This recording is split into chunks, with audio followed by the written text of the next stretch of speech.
Gr- gr- Yeah, just Grimoire. Um, Grimoire. Okay, Grimoire. yeah, I Okay. keep kicking myself. I was like, maybe this is too hard to say. It's Like, just who the hell can even pronounce my channel name?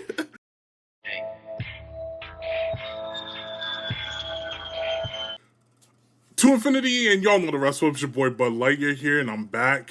And we have a special guest today. He does amazing horrors that I enjoy watching on my reaction videos.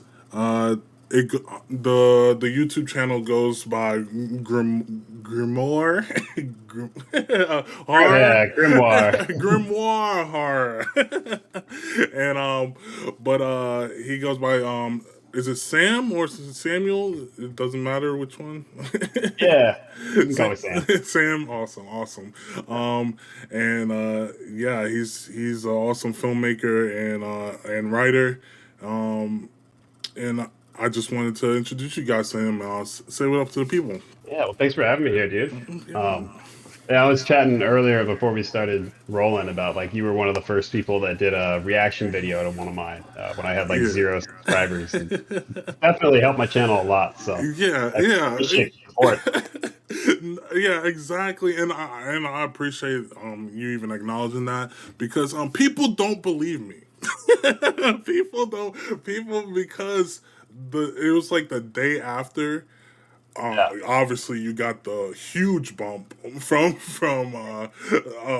a way bigger person than me. I guess yeah, Corey Kenshin, some guy like that. But yeah, he kind of a big deal. But yeah, but I was trying to tell people I watched it before him. but yeah. no, Oh, but he might not have even seen it if you hadn't given it that bump too. So so I appreciate you acknowledging that. Yeah, yeah, man. but that's awesome. But Uh, yeah, I just wanted to bring you on here just to get to know you better and like just learn more about you. And one of my first questions I had was what got you started in filmmaking and especially choosing the horror genre as well. Um, what what got you started like that? Yeah. Well, I've always been interested in filmmaking since I was like super little, with like mom and dad's camcorder, running around, bossing my siblings around and making them do stupid short films. Um, but I grew up in a really remote area, so we didn't have like neighborhood friends to hang out with or anything. And Mm. this was like pre-internet, pre like anything fun to occupy your time. So I we would just run understand. around outside in this kind of farm area and make up stories and find ways to entertain yourself. And movie night, we would go to Blockbuster and bring these back, and that was always just like Blockbuster, the wow. fucking highlight of my week whenever we got to go and like browse these movie aisles and like pick out movies and bring Uh, them back home. wow, how old are you? I'm 30. Oh, okay. So we're a similar age. Okay. Yeah, yeah. So because you brought a Blockbuster, I was like, oh yes, I remember those days. Oh yeah, Like man. we're Well, renting family, video, hmm renting family everything. video, Blockbuster, all Oh, the family video, Hollywood video, family video, all those. That's crazy. yeah. Yep. That. But I Damn. mean, that definitely got me interested in it back Okay. then. And then I think horror specifically was like this sort of like scary, forbidden genre. But my mom was super into it. So we watched all these like old classic, like George A. Romero movies, like the Night of the Mm, Living Dead, like these mm. OG ones. And that So was your kind of mom was into the horrors. she was into it. Yeah. I think she got me into it at like an age that was way too early, probably, but it like planted the seeds.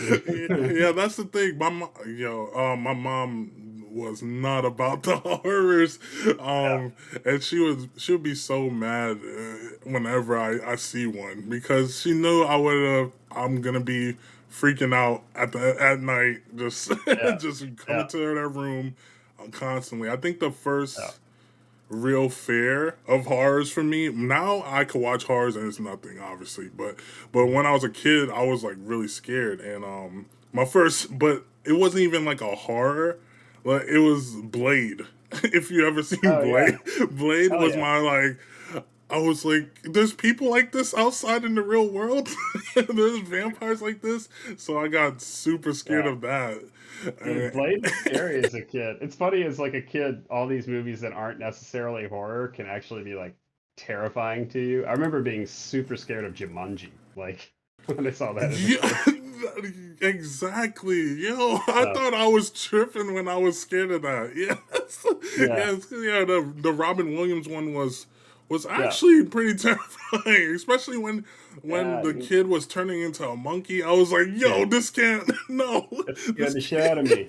That's like Cronenberg body horror right there. That's like Cronenberg for kids. Oh, that's hilarious. Um, Yeah.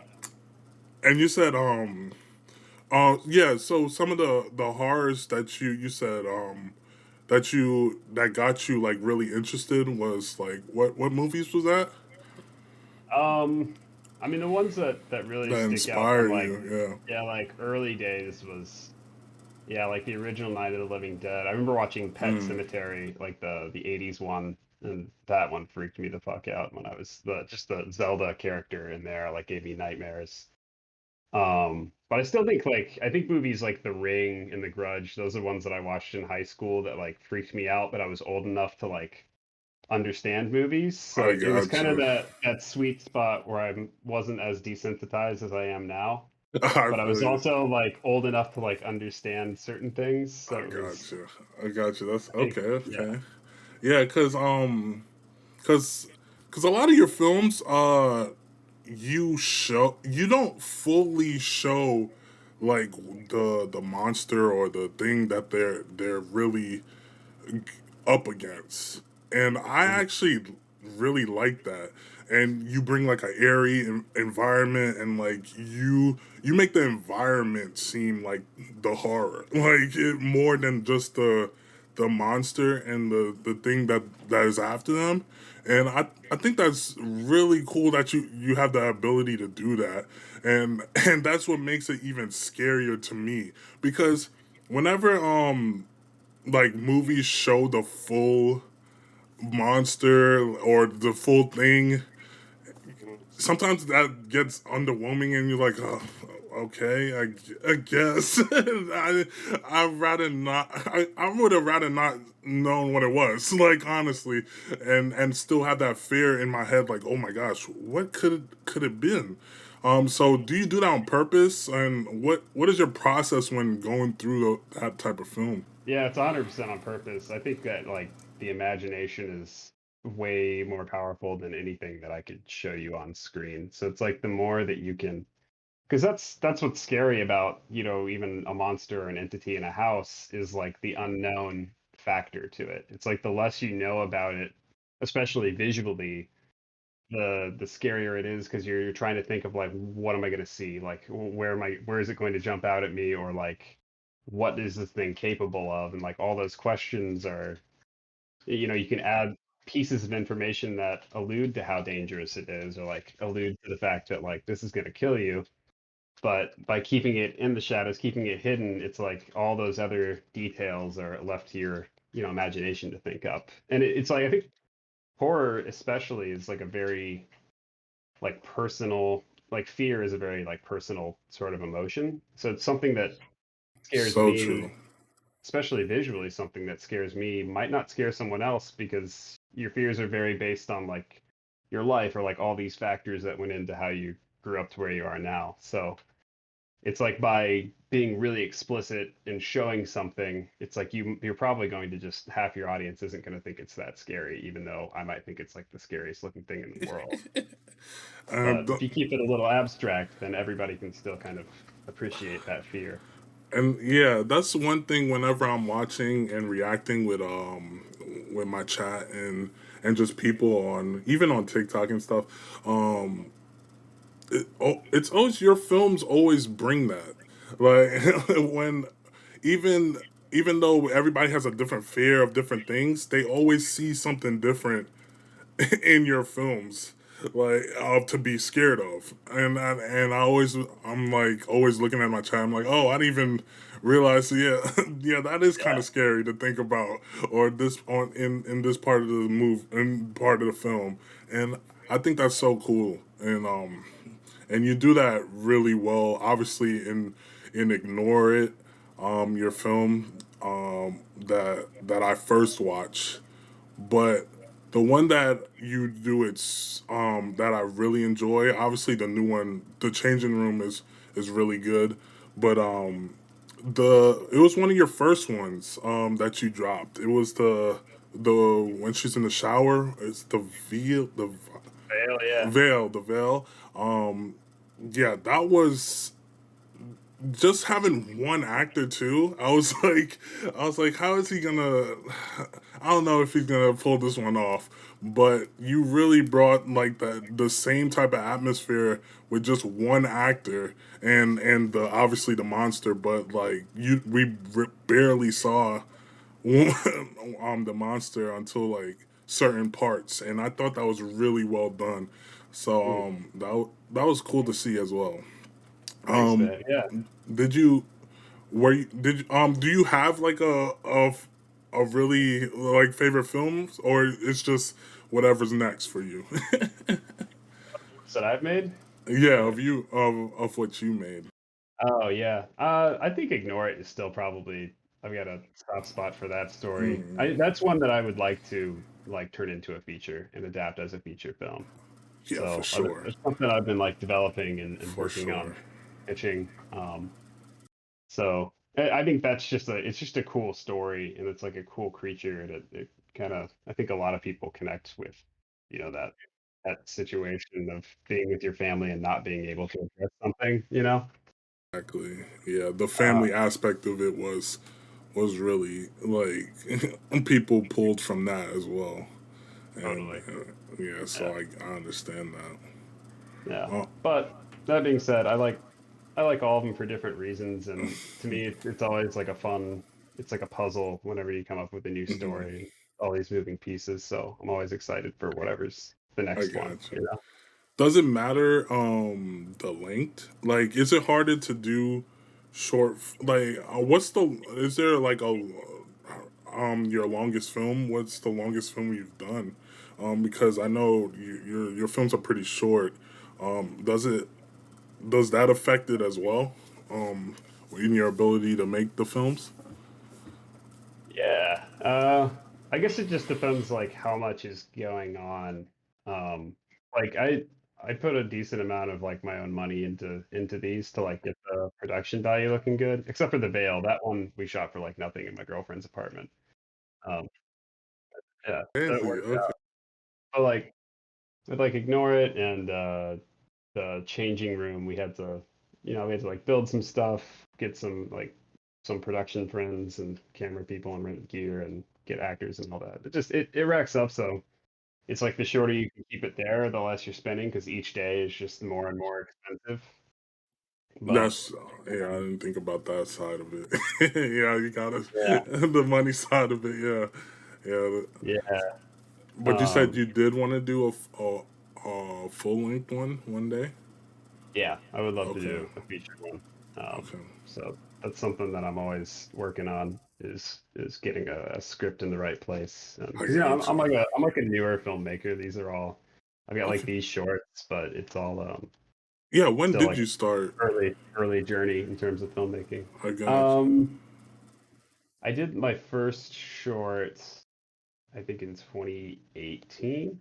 Okay. Okay. Yeah, or my first like good Yeah. Like you want to. serious attempt. Not just Yeah. like me dicking around with I friends and a fully camera. understand that. Yeah, Cause yeah, cause yeah, me and I have siblings and we made little stupid films all the time and it was like YouTube films and stuff, but I would never claim them. But yeah, yeah, yeah, so I fully get that. Okay, yeah. so There's 20. nothing like those are fun too. It's great to Exactly, just like exactly. stick around with your friends and a camera and just make something that you guys can appreciate. But yeah, it's For not sure. something I'm gonna go like take to a festival. I fully understand that. Oh, so 2018. Oh yeah, you are really, but you're doing really well so far, and I'm really impressed by that. What's your process when you're writing a script? Like, I know when I come up with like ideas for my channel and different things like that, it always comes at night, and I'm like always when I'm trying to go to sleep. But but like it's always like, oh wait, I got this idea, and so I your films are crazy. So I want to know your process of like you're like, okay, this is it. I want to. Let's get this one down. I know you have a lot of different ideas probably written down somewhere. Oh So yeah. Yeah. Well, I always write down ideas when I have them, like just for things that I encounter like day to day life, or if you can. I mean, even something like the Veil is a good example because it's such like a menial setting. It's like a bathroom that I'm in every day, and you're sitting on the toilet taking a shit, and you look at like the shower curtain, you're like, what if there was somebody in there? Like, what if there was just somebody laying in the tub this whole time? And I didn't know they were in there. true. And then it kind of just spins from there. It's like a place everybody's been there, and I think a lot of people have had that thought when you're in a like a Mm, bathroom shower, like for "Is sure. somebody in there. Yeah. Yep. Yep. That's So crazy. Okay. like that Okay. kind of stuff, I'll like write it down. I'll be like, oh, what if they're like it's you can only see them through the curtain, and then I'll think about it and then see how I can turn that into like a quick scene. Um, so always sometimes I'll have an idea that like is just really cool, and I'll have to stop whatever I'm doing and try to write it down as much as possible. Mhm. But That's most of awesome. the it's usually when I'm not trying to come up with ideas that I have Mm. ideas. I feel like the harder you try to come up with them, I feel you because always yeah, when I'm like doing dishes or hiking or something. exactly, like the most inconvenient time, but Yeah. um yeah, because the person I did an interview with before, Alexander the Titan, he said that he also goes and gets feedback from other writers and different things like that. When he does his films and different things like that. I know you're kind of new to the writing to the whole scene, but do you have people like that where you go to seek advice or just feedback and different things like that? Yeah. Yeah, totally. And I do work in the film industry. I do visual effects is like my day job. So Oh, that's awesome. Oh, yeah. So okay. I know writers. I know like a lot of creative people who I like trust, and I learn a lot from them. So when I have ideas or I'll write out a script, I usually send it to a few people, get their thoughts on it. I'll, whenever I'm taking notes from people, I'll always see what everybody says, and because a lot of people when they're giving you feedback on stuff will say how they would have written it, which is not Yeah, necessarily I know. Yeah, doesn't necessarily mean it's good feedback. yeah. But You if you send it to a lot of people and they all say the same thing, then it's like, okay, mm, there might be a mm. problem here. Okay, okay, yeah, true, true. Because a lot of Yeah. people just like talking just to talk, just just. You said your job is you do visual effects for like it's just for movies or different thing like that, or just Yeah. I started doing a bunch of like like high-end advertising VFX oh stuff, oh and awesome. now I freelance, so I'll hop between different Okay, studios and projects. So sometimes I'll do ads, sometimes I'll do like film or TV, stuff like that. oh that's awesome, man. Yeah. Like no wonder you're so good at it. I was what got you started on doing like put I know everybody starts doing things, putting things on YouTube, but what made you want to like actually just go through with it? Like, because a lot of people say, "Yeah, I'm gonna start doing my own thing. I'm gonna start," but they never seem to. They always find something to make them not start. So, what got you to just say, "Hey, let me just put my stuff online, and if I get critiqued, whatever." Like, I feel like people can't handle that side of it too. But what got you to want to do that? Yeah. Well, I originally hadn't even thought about starting my own channel. I was just trying to like get my films. I just want people to see them, like in whatever is the best way for that. So originally I was trying to get it. on like other channels like Alter or like Screamfest and some of those like curated channels. Um, and my first short that I did was actually on Crypt TV. That was Tormentor. I don't know if you watched that one. It was Um, okay. Not my definitely not my favorite short that I've done. yeah, That was the first Crip, one, man. when It you was said learning a Crip lot TV, about. I was like, they Yeah, usually hit or miss. but yeah. but that's okay. So, I'm gonna definitely but look it up though. people saw it though, and that was kind of my whole intention was just Okay, like I want okay, exposure. I want people to like see my filmmaking so I can meet more people to collaborate with, and since I do eventually want to be directing features, I gotta like I want to like prove that people are into my stuff. for So sure. I can but yeah, so didn't have much luck getting on Alter with Ignore It. Um, so I was just like, fuck it. I think this is a solid short. I guess I'll just start Yeah, my own channel and put up a couple other things that I've done and see if I can get the ball rolling. yeah, for Um, sure. and then I think I got super lucky with Corey doing that shout out, which Yeah, just that like was awesome, super jump started man. the subscriber base. That's awesome, So now I'm like, well, shit, I have an audience. I guess I might as well like yeah, I know, right? Start doing people are more. people are gonna watch it now. So I guess I can keep making videos. Yeah, well, it's well deserved. So it's not like something like, yeah, you got that big shout out, but it's super well deserved, man. Like so, Yeah, thanks. do you plan on sticking to just horror, or do you want to expand when it comes to filmmaking? Yeah. I really love horror, so I'm happy there now. And I mean, I think I'll definitely want to work on other things. But I want to focus and kind of establish myself in that space before branching out too much into other things, just because you learn a lot every time you make one. So I feel like I'm still getting sharper and sharper at that. And I love sci-fi too, so I would love to Oh do yeah, some okay. like kind of high concept, like grounded sci-fi stuff. Um, so I might work that.